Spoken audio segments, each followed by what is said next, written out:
Nababahala ang ilang residente sa Parañaque na tatamaan ng proyekto ng LRT-1 Extension Project. Sabi naman ng LRTA, may relokasyon para sa kanila.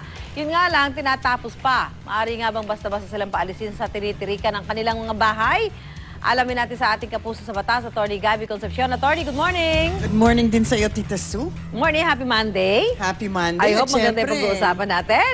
Well, depende sa punto de vista. Depende sa punto de vista mo. At ito, pwede ba talaga silang paalisin ng ganun-ganun na lamang yung mga tatamaan itong LRT-1 Extension Project, Oo, Atty.? actually maraming controversy to kung bakit nga ba hindi pa ma-relocate. Diba?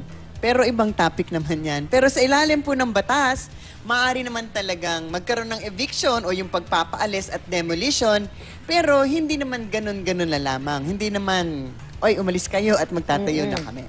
In fact, medyo mahaba at napakagastos para sa gobyerno ang proseso sa mga sumusunod sitwasyon. Una, at ito alam na rin natin, nagtangka na silang gawin ito, kung yung mga nakatira ay nasa dangerous area tulad mga estero, release ng tren, mga garbage dump, riverbank, waterways, at iba pang mga public places tulad ng mga sidewalk, mga park, mga playground. Pangalawa, at dito na nga sakop tong proyekto ng LRT kung may government infrastructure project na may funding na at uumpisahan na dapat. At pangatlo, kung may court order na for eviction at demolition. Ay, eto. May karapatan ba talaga yung mga informal settlers na magkaroon ng relocation benefits? Kasi lagi yan ang kailangan may At relokasyon yan kami. nga ang sinasabi nating depende sa punto de vista at para sa maraming tao, napaka-sensitive issue na to kasi nga yung iba ilang taong nagtatrabaho, hindi pa makabili ng... di ba? Wala magandang view. Oo, walang magandang view.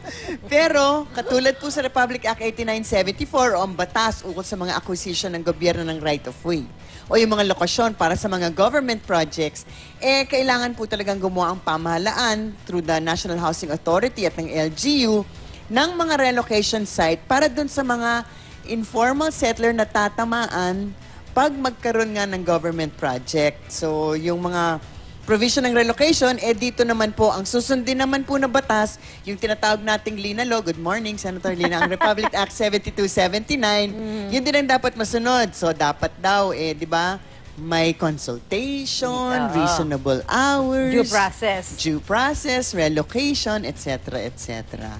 So, pero of course, ito ay para dun lang sa mga tunay na homeless daw kasi yung mga professional squatters at hindi sila dapat kasama sa mga benepisyo na to. Ito dapat pwedeng paalisin ng ganun-ganun na lamang at dapat lamang. Okay. Pero sinasabi na nagde-demand yung mga informal settlers lagi na meron sila mga pera o relocation. Ito ba dapat agad-agad ibinibigay din sa kanila?